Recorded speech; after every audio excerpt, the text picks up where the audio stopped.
નમસ્કાર. કોરોનાને લઈને રોજબરોજ કોઈને કોઈ સત્ય સામે આવે છે, કોઈ અસત્ય સામે આવે છે. આપ જોઈ રહ્યા છો ઝી 24 કલાક. હું જનક. એક એવી વાત છે, કોરોના વાયરસના દાવાનું એક સૌથી મોટું સત્ય છે. જાણો શું કાનથી કોરોના શરીરમાં પ્રવેશ કરી શકે છે. ફરીથી આપણે જાઉં કે શું કાનથી કોરોના શરીરમાં પ્રવેશ કરી શકે છે. નાકથી અને મોઢાથી તો પ્રવેશ કરી શકે છે, પરંતુ શું કાનથી કોરોના શરીરમાં પ્રવેશ કરી શકે છે? કાનથી કોરોના પ્રવેશતો હોવાની ચર્ચાઓએ જોર પકડ્યું. તો ઝી 24 કલાક પર થોડી જ વારમાં વધુ એક ખુલાસો અમે આપને કરવા જઈ રહ્યા છે કે શું છે આમાં સચ્ચાઈ, કારણ કે આ વાત ખૂબ જ વાયુ વેગે પ્રસરાઈ રહી છે. તો થોડી જ વાર એનો ખુલાસો કરવો જરૂરી બની જાય છે. અને આ જે સત્ય છે, અસત્ય છે, એની વાત કરવાની છે. પરંતુ એ પહેલા એક મહત્વપૂર્ણ સમાચાર આપણે જણાવી દઈએ કે સંયુક્ત રાષ્ટ્રના કાયમી સભ્યપદ માટે રશિયાએ ભારતનું સમર્થન કર્યું છે. જાહેરમાં સમર્થન કર્યું. રશિયાના વિદેશ મંત્રી સર્ગેઈ લાવરોવે નિવેદન આપ્યું, ભારત યુએનનું કાયમી સભ્ય બનવા માટે મજબૂત દાવેદાર છે. હાલમાં ચીન, ફ્રાન્સ, યુકે, રશિયા અને અમેરિકા જ સ્થાયી સભ્યો છે. પરંતુ રશિયા, હાલાકી આપણે એ પણ જાણીએ કે રક્ષામંત્રી રાજનાથસિંહ પણ સતત મુલાકાત કરી રહ્યા છે. આ પરિસ્થિતિની વચ્ચે રશિયાથી આ વાત આવી, ભારત માટે એક મહત્વપૂર્ણ ઘટનાક્રમ બની જાય અને ભારત માટે પણ વિશ્વ લેવલે ભારત મજબૂત બની રહ્યું છે એનો આ સાફ મેસેજ છે. હિતેન વિટણ, હિતેન, રશિયાથી આ વાત સામે આવી, કેટલી મહત્વપૂર્ણ? બિલકુલ, જો રક્ષામંત્રી એક તરફ મોસ્કો પહોંચ્યા છે, તે દરમિયાન ક્યાંક ને ક્યાંક તમામ દેશના જે છે તે રક્ષામંત્રીઓ પણ ત્યાં ઉપસ્થિત છે. એવામાં ક્યાંક ને ક્યાંક ભારત માટે આ એક સૌથી સારા સમાચાર છે. ભારત અને ચાઇના જ્યારે વિવાદ ચાલી રહ્યો છે સીમાનો, અને એવામાં રશિયાનો સંબંધ ચાઇના સાથે પણ ઘણા સારા છે અને રશિયાનો સપોર્ટ ભારત માટે ખૂબ જ મહત્વપૂર્ણ હતો.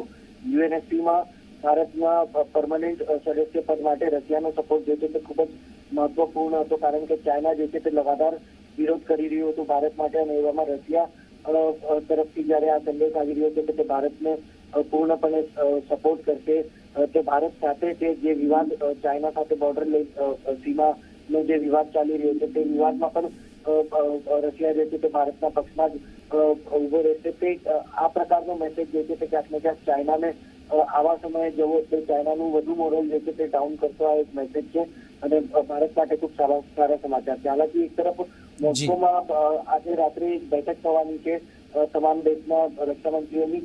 એવામાં ભારતના રક્ષામંત્રી જે છે તે ચાઇનીઝ રક્ષામંત્રી સાથે કોઈ પણ પ્રકારની બેઠક નહીં કરે, તે પણ મેસેજ જે છે તે ભારત સરકાર તરફથી સાફ આપી દેવામાં આવ્યો છે. બિલકુલ બિલકુલ, આ ખૂબ જ મહત્વપૂર્ણ ખબર. આભાર હિતેન. તો આખરે રશિયાએ ભારતનું જાહેરમાં સમર્થન કર્યું છે.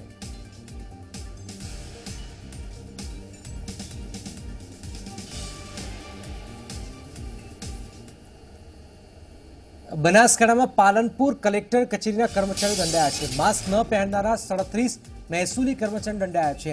37 કર્મચારીઓને 200 રૂપિયા લેખે દંડ પણ ફટકારાયો છે. માસ્ક ન પહેરવા અને સોશિયલ ડિસ્ટન્સિંગના ભંગ બદલ આ દંડ ફટકારાયો છે. કર્મચારીઓએ પાર્ટીના ફોટા સોશિયલ મીડિયા વાયરલ કર્યા છે.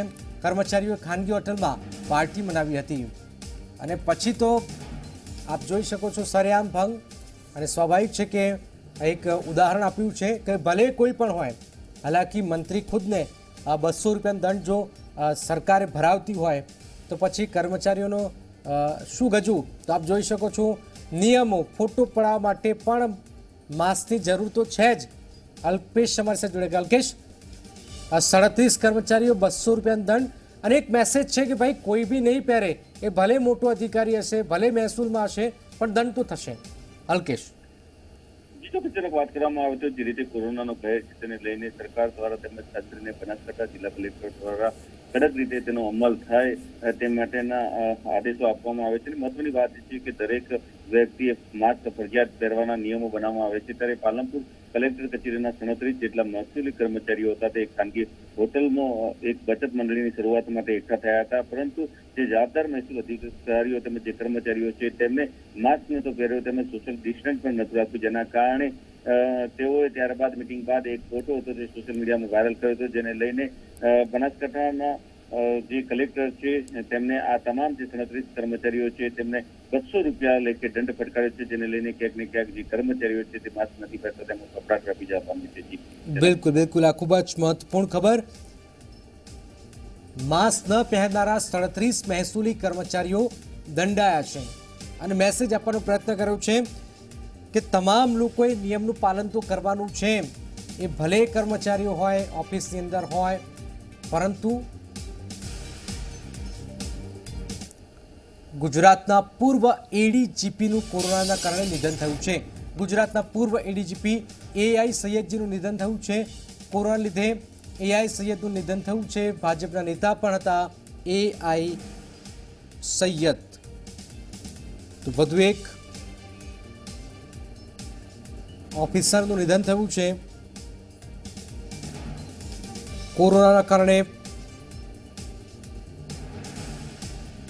એડીજીપી પૂર્વ એડીજીપી એઆઈ સૈયદજીનું નિધન થયું છે. બ્રિજેશ, પૂર્વ એડીજીપીનું કોરોના કારણે નિધન થયું છે, સૈયદજીનું નિધન થયું છે, શું ખબર? જનક, એઆઈ સૈયદ એક એવો સૌમ્ય ચહેરો હતા કે જે પોલીસ ફોર્સ માટે પણ એટલો જ પ્રતિકાત્મક ચહેરો અને સાથે પોલીસમાંથી રાજકારણમાં જવા વાળો પણ એક પ્રતિકાત્મક ચહેરો, સ્વચ્છ મુસ્લિમ ચહેરાની છબી તેમની હતી અને તેઓ લોકસભા ચૂંટણી પહેલા ભાજપમાં જોડાયા હતા અને ભાજપની અંદર તેમને વક્ફ બોર્ડમાં જવાબદારી આપવામાં આવી હતી. વક્ફ બોર્ડના પૂર્વ ચેરમેન તેઓ રહી ચૂક્યા છે. નરેન્દ્ર મોદી સાથે તેમના ઘનિષ્ઠ સંબંધો હતા. 2009ની લોકસભા ચૂંટણી પહેલા તેઓ ભાજપમાં જોડાયા હતા અને ભાજપની અંદર તેઓ ચૂંટણી પણ લડ્યા હતા, પરંતુ ભાજપમાંથી મુસ્લિમ ચહેરાને જીતવું ખૂબ મુશ્કેલ હોય છે અને એટલા માટે તેઓ ચૂંટણી નહોતા જીતી શક્યા, પરંતુ ભાજપના એક સ્વચ્છ મુસ્લિમ ચહેરા તરીકે તેઓ ચૂંટણી લડ્યા હતા. મુસ્લિમ સમુદાયની અંદર એક સ્વચ્છ ચહેરો, પોલીસ તરીકેનો પણ પોલીસના એક ઉચ્ચ હોદ્દા ઉપર જેમણે ફરજ નિભાવી હોય તે પ્રકારનું એક વ્યક્તિત્વ કે જે આજે કોરોનાના કારણે સમગ્ર રાજ્ય ગુમાવ્યું છે.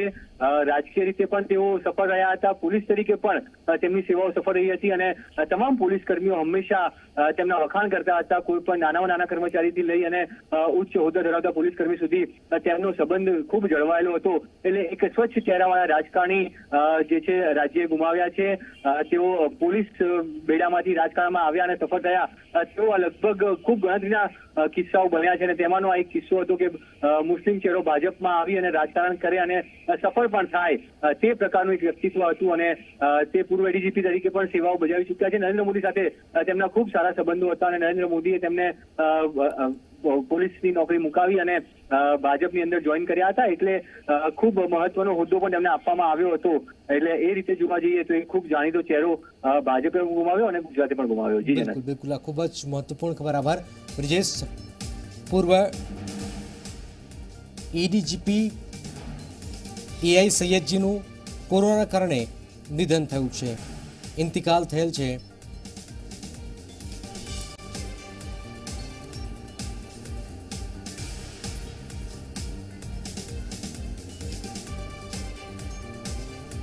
ભાજપના નેતા તેઓ રહી ચૂક્યા છે એઆઈ સૈયદ.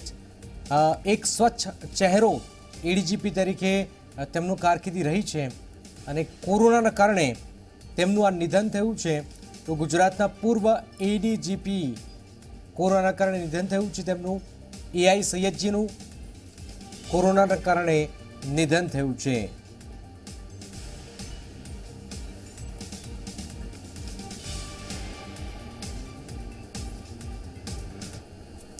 ઝી 24 કલાક પર કોરોનાની વધુ એક મોટી ખબર. કોરોના વાયરસના વધુ એક દાવાનું જાણો સત્ય. શું કાનથી કોરોના શરીરમાં પ્રવેશ કરી શકે છે? શું કાનથી કોરોના શરીરમાં પ્રવેશ કરી શકે છે? કાનથી કોરોના પ્રવેશતો હોવાની ચર્ચાઓએ જોર પકડ્યું છે. ઝી 24 કલાક પર કાનથી કોરોના પ્રવેશવાની ચર્ચાનું સત્ય છે. શું કાનથી પણ શરીરમાં પ્રવેશ શકે કોરોના વાયરસ? વિશેષજ્ઞોનું માનીએ તો મોં, નાક, આંખથી પ્રવેશી શકે છે આ વાયરસ. ફરીથી આપણે કહું કે મોં, નાક અને આંખથી પ્રવેશી શકે છે આ વાયરસ. કાનથી કોરોના શરીરમાં પ્રવેશે તેવી શક્યતા નહીવત છે. કાનની બીમારી હોય તો કાનનું રાખજો વધુ ધ્યાન. કાનની બીમારી હોય તો જ કોરોના પ્રવેશી શકે છે. વિશેષજ્ઞો આ વાત કહી રહ્યા છે. ત્યાં સુધી જોખમ નથી જ્યાં સુધી કાનની બીમારી નથી અને જો કાનની બીમારી હોય તો ડૉક્ટરની સલાહ લો. વિશેષજ્ઞો આ વાત કહી રહ્યા છે. આંખ, કાન અને નાકને વારંવાર ટચ ન કરવાની સલાહ અપાઈ છે. વારંવાર ટચ કર્યા વિના આંખોની સફાઈ પર ધ્યાન આપો. ઝી 24 કલાક પર કાનથી કોરોના પ્રવેશની ચર્ચાનું સત્ય કે ત્યાં સુધી જોખમ નથી જ્યાં સુધી કાનની બીમારી નથી. જો તમને કાનની કોઈ બીમારી હોય તો જ કોરોના પ્રવેશી શકે છે, એની શક્યતા છે. પરંતુ કાનની કોઈ તકલીફ છે નહીં તો કોઈ ચિંતા કરવાની જરૂર નથી. આ એક મહત્વપૂર્ણ બાબત છે.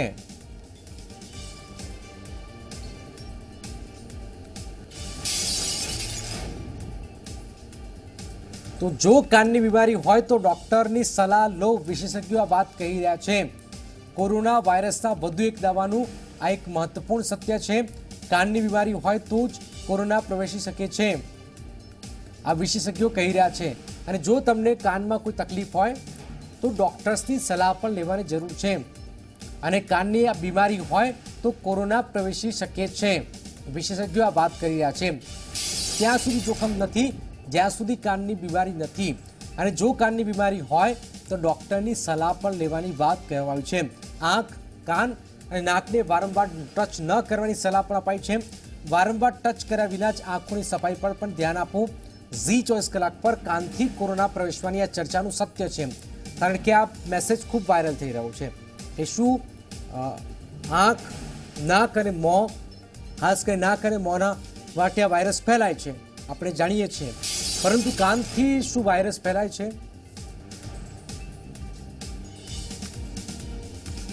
ડૉક્ટર પ્રવીણ ગર્ગ જાણીતા ડૉક્ટર છે. ડૉક્ટર પ્રવીણજી, આ કેટલું સચ્ચાઈ છે કે કાનથી, જો કાનનો દર્દી હોય અને કાનમાં મુશ્કેલી હોય તો કોરોના વાયરસ કાનથી પણ પ્રવેશી શકે? જો જનક, કોરોના એક નવો વાયરસ છે અને અત્યારે જેટલી પણ રિસર્ચ થયેલી છે, અમે જે રિસર્ચમાં જે કન્ફર્મેટરી કોરોનાનો રૂટ ઓફ ટ્રાન્સમિશન અને મોડ ઓફ ટ્રાન્સમિશન એ હજી કન્ફર્મ થયો. અમે તમે રૂટ ઓફ ટ્રાન્સમિશનની વાત કરો તો અત્યારે ઓનલી 3 રૂટ, એટલે તમારી આંખ, નાક અને મોઢાથી જ કોરોના વાયરસ ફેલાય છે. આને પાછળ કારણ એવું છે કે કોરોના ડ્રોપલેટ કે એરોસોલ ઇન્ફેક્શનથી ફેલાય છે. અને જ્યાં તમારી સ્કિન ઇન્ટેક્ટ હોય, એટલે સ્કિનના નીચેની મ્યુકોસા ઇન્ટેક્ટ હોય અને સ્કિન ઇન્ટેક્ટ હોય, ત્યાં સુધી એક વાયરસ અંદર શરીરમાં પ્રવેશ કરી શકે નથી. અને તમે જ્યારે કાનની વાત કરો તો કાનના 3 પાર્ટ હોય છે: આઉટર ઇયર, પછી મિડલ ઇયર, પછી ઇનર ઇયર. અને જો આઉટર ઇયર જે હોય છે એ બધી જગ્યા કમ્પ્લીટલી સ્કિન જોડે પ્રોટેક્ટ હોય છે. આમાં મ્યુકોઝાનો એક્સપોઝર ડાયરેક્ટલી થતો નહીં. તો સપોઝ ગમે તે કોઈ ઇન્ફેક્ટેડ કે નોન ઇન્ફેક્ટેડ કે ડ્રોપલેટ ઇન્ફેક્શનથી એ માણસ કાનને ટચ કરે તો એ એમની જે ફિંગર છે એ ઓનલી આઉટર ઇયર તક પહોંચી શકે. અને આઉટર ઇયર જે હોય એ સ્કિનથી કવર્ડ હોય છે, એટલે તમારી મ્યુકોઝા ઇન્ફેક્ટ નહીં થતી. તો એટલે અત્યારે જેટલી પણ રિસર્ચ થયેલી છે, આમાં કોઈ પણ કેસીસમાં આવી રીતના આ કાનથી કોરોના બોડીમાં ફેલાય આવી રીતે કોઈ અત્યારે આખા રિસર્ચમાં કોઈ એક સિંગલ કેસ પણ આવી રીતે આ મોડ ઓફ ટ્રાન્સમિશનમાં કે કાનથી ઇન્ફેક્શન ફેલાય એવું નહીં પૂરા આખા વર્લ્ડમાં ખ્યાલ આવ્યો. તો આ પણ માત્ર જે દર્દીને, હાજી, આ માત્ર એક અફવા આને ગણી શકાય? અફવા એટલે અત્યારે કોરોના એક નવો વાયરસ છે, જૂની રિસર્ચ ચાલી રહી છે. પણ અત્યારે હાલની સ્ટેજમાં જેટલી પણ રિસર્ચ થયેલી છે આમાં ઓનલી આંખ, નાક અને મોઢાથી જ કોરોના ફેલાય છે. પણ જે લોકોને કાનની સર્જરી કરવાની હોય કે કાનમાં ઇનર ઇયરમાં પરફોરેશન હોય, એ લોકોમાં કે જે કાનના જે ફ્લુઇડ હોય એ બ્લડ સિક્રેશન્સ હોય, આથી ડેફિનેટલી કોરોના ફેલાઈ શકે. પણ જે સામાન્ય માણસમાં હોય આમાં કોઈ પણ સંજોગમાં કાનથી કોરોના એકથી બીજામાં કે ઇન્ફેક્ટેડથી હેલ્ધી પર્સનમાં નહીં ફેલાઈ શકે. બિલકુલ. એટલે કે કાનની મુશ્કેલી છે, કાનમાં તકલીફ છે, એવા લોકો શિકાર બની શકે છે કોરોનાનો, એમ સ્પષ્ટ કહી શકાય? નહીં, અત્યારે કોઈ પણ, કેમ કે હું જો વાત કરી કે કાનની જો આઉટર જે મ્યુકોઝા હોય છે એ સ્કિન જોડે ઇન્ટેક્ટ હોય છે. અને કોરોનાનો વાયરસ કોઈ જ્યારે સ્કિન ઇન્ટેક્ટ નથી થતી અને મ્યુકોઝાનો એક્સપોઝર હોય, આઈઝમાં આપણે મ્યુકોઝાનો ડાયરેક્ટ એક્સપોઝર જોવામાં મળે, નોઝમાં મ્યુકોઝાનો એક્સપોઝર ડાયરેક્ટ મળે. અને મોઢામાં સલાઈવા અને મ્યુકોઝાનો ડાયરેક્ટ એક્સપોઝર જોવામાં મળે તો એ વાયરસ ડાયરેક્ટ મ્યુકોઝાથી બોડીમાં ટ્રાન્સમિટ થઈ શકે. પણ આંખમાં કાનમાં આ બહાર જો એક્સટર્નલ લેયર હોય તો આ સ્કિન જોડે પ્રોટેક્ટ હોય એટલે જે પેશન્ટમાં કોઈ માઇનર કાનની તકલીફ હોય એમાં પણ આ વાયરસ કાનથી બોડીમાં ફેલાઈ શકે એવું અત્યારે કોઈ પણ રિસોર્સમાં કંઈ કન્ફર્મ થયો જ નહીં. તો ડૉક્ટરજી, આ રોજબરોજ આવી બધી વાતો આવે છે તો હજુ એવી કઈ બાબતો છે કે જેનાથી આ વાયરસ શરીરમાં ઘૂસી શકે છે? એવી કોઈ શક્યતા? રોજ રોજ લક્ષણો પણ બદલાય છે આમાં? જો વાયરસ એક નવો વાયરસ છે, વાયરસના ડેફિનેટલી નવા લક્ષણ એ ક્લિનિકલી આવી રહ્યા છે. અત્યારે રિસન્ટલી આવી રીતે ફીવર, બોડી એક, હેડેક, માથામાં દુખાવો, ડાયરિયા, શ્વાસની શક્તિ જતી રહેવાની, સૂંઘવાની શક્તિ જતી રહેવાની, આવી રીતના જે 8-10 કોમન જે વાયરલના સિમ્પટમ્સ છે એ અત્યારે જોવામાં મળી રહ્યા છે. અને વાયરસ બોડીમાં જઈને જુદા જુદા મેકેનિઝમ કે તો હાઇપર ઇન્ફ્લેમેશન રેસ્પોન્સ કે માઇક્રોથ્રોમ્બાઈ એટલે નાના બોડીમાં એ લોહીમાં ગઠ્ઠા કરે, પછી નાના પેશન્ટમાં, ઘણા પેશન્ટમાં સ્ટ્રોક કે લકવાના પેશન્ટ પણ કરી રહ્યો છે, હાર્ટ ઉપર પણ અસર કરી રહ્યો છે, કિડની ઉપર પણ અસર કરી રહ્યો છે. તો એટલે વાયરસના ડેલી રોજ કંઈ નવા લક્ષણ દેખાઈ રહ્યા છે અને એ બોડીના બધા ઓર્ગન્સ ઉપર ધીમે ધીમે ડેમેજ કરી રહ્યો છે.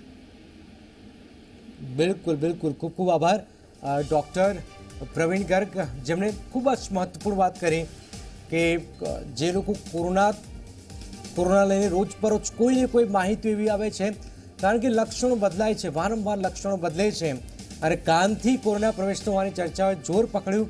તો વિશેષજ્ઞો કહે છે કે કાનમાં કોઈ મોટી મુશ્કેલી હોય તો એને થવાની શક્યતાઓ રહે છે.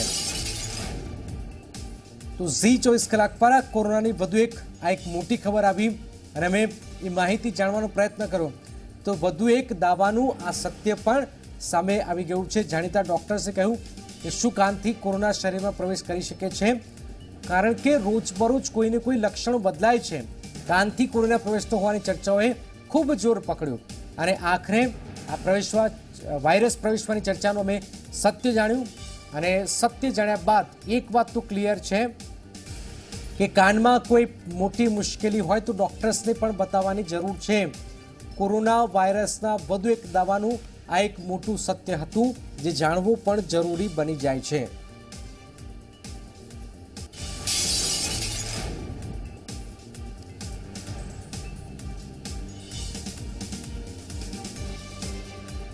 તો વિશેષજ્ઞો માનીએ તો મોં, નાક, આંખથી પણ પ્રવેશ કરી શકે છે કોરોના.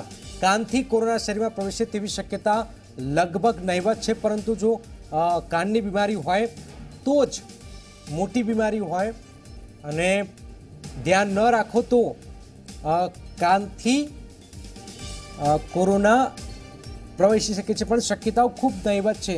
મોટી બીમારી હોય કાનમાં તો એની શક્યતાઓ રહેલી છે. તો નાક, આંખથી પ્રવેશી શકે છે, પરંતુ કાનની જે વાત છે એ કાનથી શક્યતા ખૂબ ઓછી છે. પરંતુ કોઈ મોટી ગંભીર બીમારી હોય કાનમાં તો એની શક્યતાઓ પણ રહેલી હોય છે. અને કાનની બીમારી હોય તો ડૉક્ટર્સની સલાહ લેવાની વાત વિશેષજ્ઞો કરી રહ્યા છે. આંખ, કાન અને નાકને વારંવાર ટચ ન કરવાની સલાહ. આપણે વારંવાર મોં પર હાથ ફેરવીએ છીએ, આંખને ચોળીએ છીએ, નાક ઉપર હાથ રાખીએ છીએ, મોં પર હાથ રાખીએ છીએ, પરંતુ આવું ન કરો.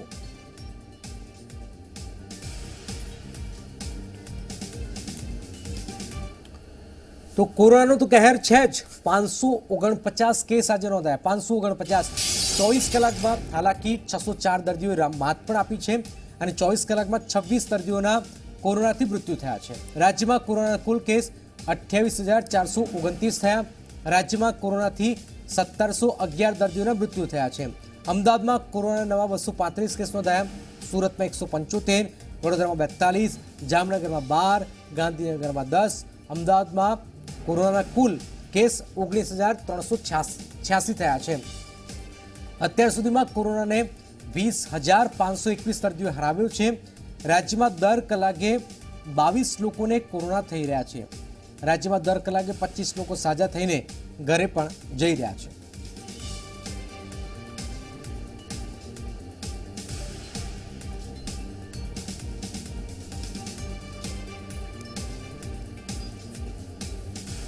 તો ગુજરાતમાં સતત કોરોનાનો કહેર જોવામાં આવી રહ્યો છે.